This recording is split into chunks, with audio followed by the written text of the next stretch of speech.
I promise you won't be disappointed from today's episode from ABD to PhD show. There's your teaching articles. We're gonna drop that in there. Done. And you could literally do this all, on and on for all the articles that you are looking for. It's phenomenal. I love this particular feature on Google Scholar. It really helps me streamline my process, especially when I'm searching and trying to stay organized.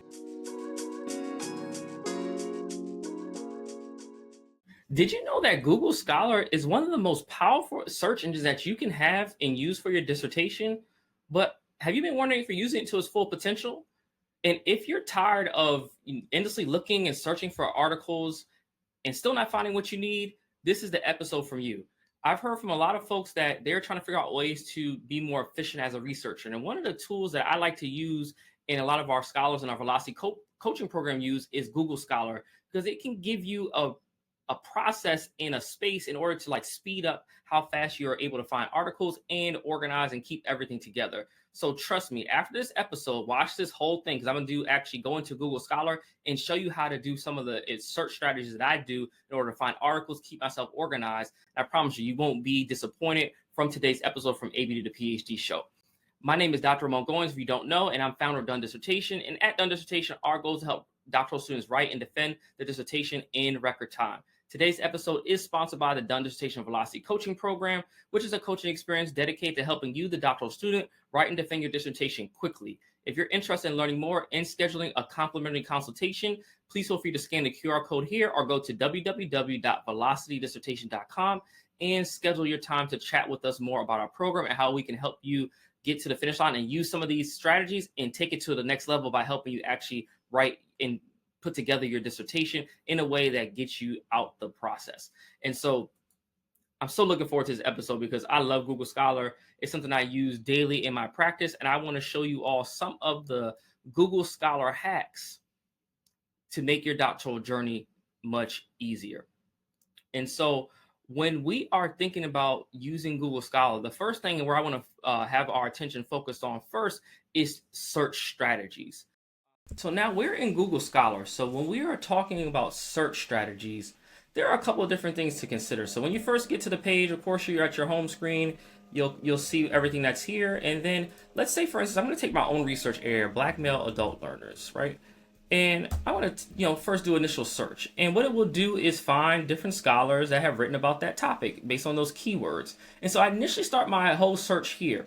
But here's the caveat, and what I want you to consider is that when you are doing your searches, make sure, and most university libraries have this set up, is that go to your university library first, sign in through them, and then they a lot of times will have a database for Google Scholar in their library, and then that's how you access your Google Scholar. And so just to give you an example, right? I'm a faculty member at the University of Maryland, Baltimore County. And so if I was doing this, I would be able to go to search and find. And I would go to, for me, databases. But, you all probably have some similar setup like this. And then what I would normally do is go to G and we'll look for Google Scholar and see. And you probably could do this a similar approach. You have to learn your university's process. And like for me, once I click Google Scholar, it takes me out. But because I did it through the library, now I am signed in, of course, through my own page, but also through the library. So any article that my library has access to, I'm able to easily get it right from Google Scholar. I don't have to go anywhere else. And so let's just take that same topic again, Black male adult learners. Now everything I'm able to download because my library has access to it. It makes the life a lot easier. So you're literally able to, when you see the PDF, you're able to click on it. A lot of times it'll take you right to the article. In this case, you'll see it took you right to the article that I published. And if I needed to, I can go ahead and download. But with that said, when we go back out and kind of look at our search engine on Google Scholar, when you are working through this, I want you to be mindful, just of course, that as your first priority on search. But there is also some interesting unique features that you may or may not be using that could be even more helpful. And you kind of click on here and then you go to your advanced search. Now here's where you can be more specific than just that open kind of search bar, and you can use exact phrases. You can be very particular. So let's say, for instance, we wanted to find all the articles that I have written that are available in Google Scholar. So we could just type in my first and last name, return articles authored by, Now, you can find all of them listed here. And then if the author has their own Google Scholar account set up, then you can click on their name, in this case, my name, and then it will show you all the things that I have written. And then you can, of course, when you're in someone's profile now, once you have searched, I'll show you some other strategies on how to navigate the search tools once you're in someone's actual Google Scholar account. But this is the first step of the process, is actually just learning the search strategies. So you can search by author. I mean, you can figure out so many, different ways to search for what you're looking for. So just play around with it. Go to advanced search, play around with your topics or even people, because you may want to look at an author, by person, or maybe we want to look at articles published in, let's say Nature, because I know it's one of the top science journals. We can find everything that's published in Nature. Now you can search by journals. You can search by individuals. So play around with this, because you can be very specific in your search, and it's really helpful. And it's something that I do first when I'm thinking through my search strategies.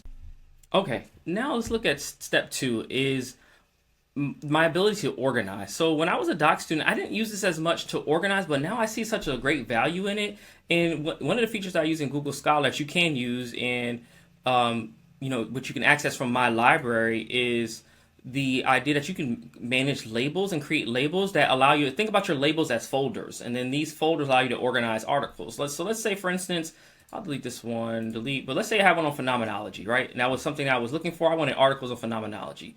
I could create the label, and then what I can do is do a search here for phenomenology, and we have what is phenomenology, right? We might take this article and we might put a label on it, and we might label it phenomenology articles. Let's say we're done. We add that label. We might look through other ones and find other studies that we want to see.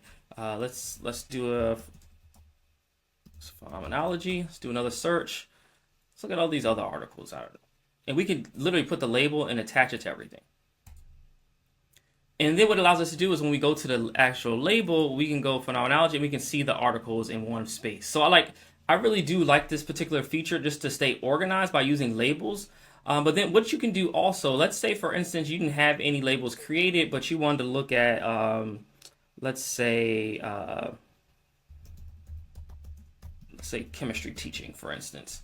And we found something, and we see this article, and we want to take it and organize and put it in our sphere. What we might do is hit the save button, and I'll zoom in a little bit so you can see. Hit the save the star, and once you hit save, now you can label it. You put it just in reading list, cited by you, phenomenology articles, which is the list we had created, the folder we had earlier. But now we might have a new one we might call it chemistry teaching articles. We done. That label's been created. So now what we're going to do is we might find another one. This one might be great for teaching chemistry teaching articles. We're going to drop that in there. Done. And you could literally do this all, on and on for all the articles that you are looking for. It's phenomenal. I love this particular feature on Google Scholar. It really helps me streamline my process, especially when I'm searching and trying to stay organized, because organization is really key when you're dealing with the literature. And then when you're in our Velocity program, we actually teach you what we call our literature review synthesis process, and we actually give you a document that you can use in a template in order to take these articles and then organize them, and then be able to pull the themes out, so that when you're writing a literature review, you're not always having to go back to the PDFs. But it's important at first that you have a place to house everything and stay organized. So that's the next step in this journey, is to stay organized. Now, the third Google Scholar hack that will make your life easier as a doctoral student is using Google Scholar to generate your citations. I wish I knew more about this when I was writing my dissertation, but over 10 years ago when I was writing, and Google Scholar was there, but I just didn't leverage it in the way I should. I was always using the library resources, but I like Google Scholar. It's a little bit easier for me. But let's say, for instance, I'm going to take one of these, let's see, we'll take, I don't know, any of these articles. Let's see. Actually, that brings us right to it. But let's see. Let me do a search. It's probably easier to do it this way. Let's go back to chemistry teaching, and now we have our site. We have our articles, right? But let's say we looked at the article. We were able to click on the PDF because we had access through our library, so we're good. We're like, okay, this article fits what we're looking for. But now we want to have the citation because we don't want to spend time trying to create it. What I would then do is hit the cite button. That's here, and it brings the citation up in all the formats. Now, one caveat I will say is that sometimes based on the information, the metadata it pulls from the articles, it doesn't always have in the, like, say 100% correctly in the format, but it does pretty good to give you a great start. And then what you literally can do, you can either send it to one of your preferred citation management tools here, RefWorks, RefMan, EndNote, BibTeX.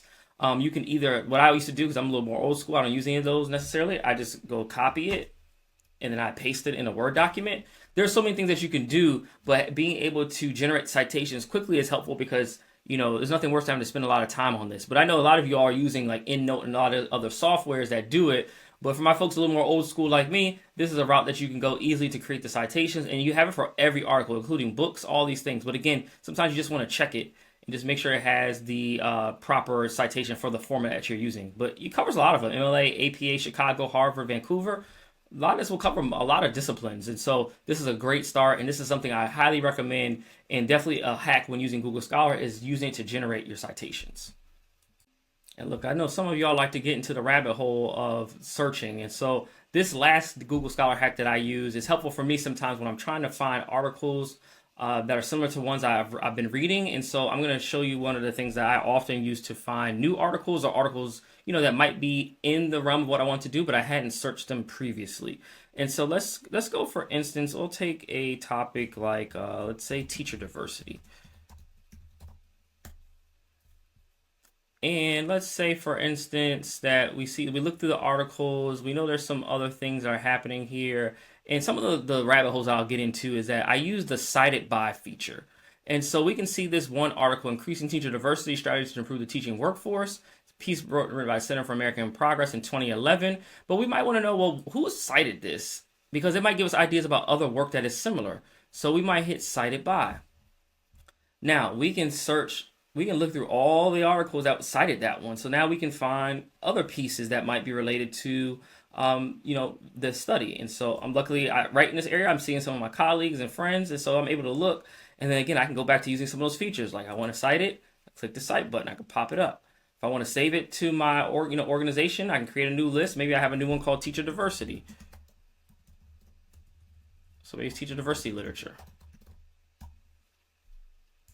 I can save it. Now it's part of that. I can continue to save these, and I can kind of go down the list. That might be some ways that I use this. So this is one of the rabbit hole routes that sometimes you can go down, but it's helpful, right? And so then what you can do, and you can do this for any other one. So right, we might find one in here. Maybe this Eric Hines piece, we might go cited by, says 91. Now I can look through all of these and see who cited. So you can see how you could easily get into the rabbit hole with this stuff.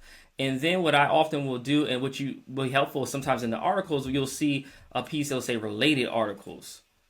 And sometimes you'll get a different search, you'll get a different result kind of queue that pops up. So it just depends on what you're looking for and what happens. And so this is one of the routes. If I was trying to get into the rabbit hole of like really unpacking and figuring out a particular area, I might do this a little bit until I started to understand, and this is the caveat, I'm going to do this until I understand who are the leading scholars. Then I start to focus on their work in particular. And so, for instance, if I know that there's somebody's work in particular that I wanted to look more in depth at and focus on, I may go right into their work. And so in my field, and I interviewed her on an Office Hour episode, I might go with Gloria Ladson Billings, right? She is the kind of creator of culturally responsive pedagogy. And so what we can do is we could type in the person's name, but again, from our hack number one, we can do this by the advanced search feature as well. We can move it from all the words from there, but we can just look up authors, return authors only by her. And now we pull up all her articles, right?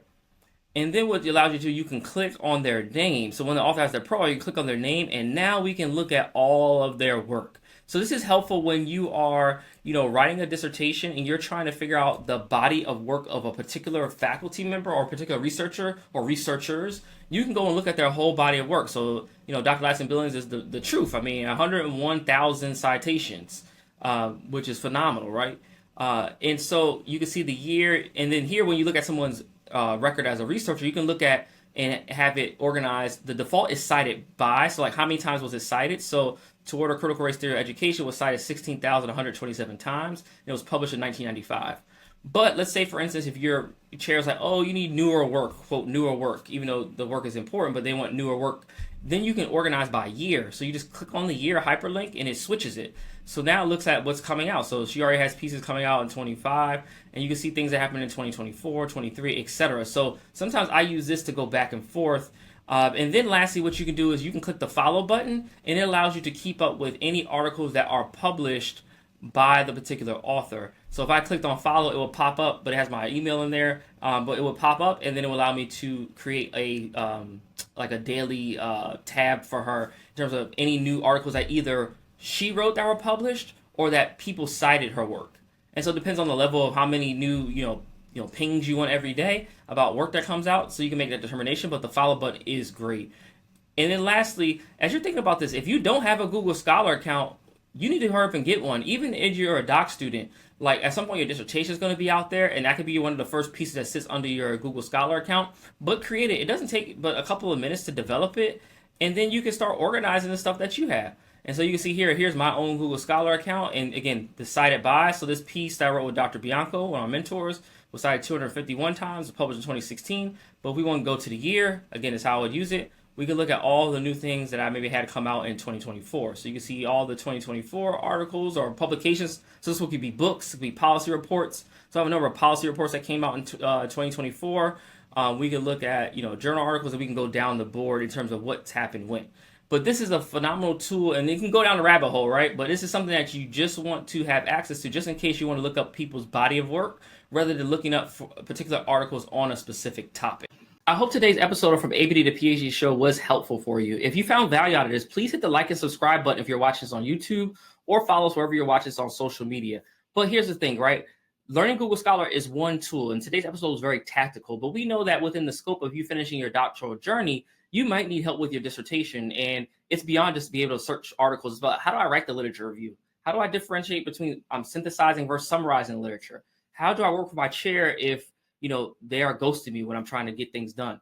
Those are the things we help you all navigate when you're going through your dissertation process in our Velocity coaching program. So if that's you and you're interested in learning more and scheduling a complimentary consultation, you can scan the QR code that is here on your screen, or you can visit www.velocitydissertation.com. And with that said, again, I hope this was super helpful because it was tactical. And I want you to share this with at least 4 to 5 people that you know who are trying to figure out how to better use Google Scholar. Again, this is something that you can easily apply and use. And if you have other questions about it, please let me know in the comments wherever you are watching. And I just want to say thank you so much for watching this episode. Again, my name is Dr. Ramon Goings, founder of Done Dissertation. And until next time, I wish you all a done dissertation. Take care.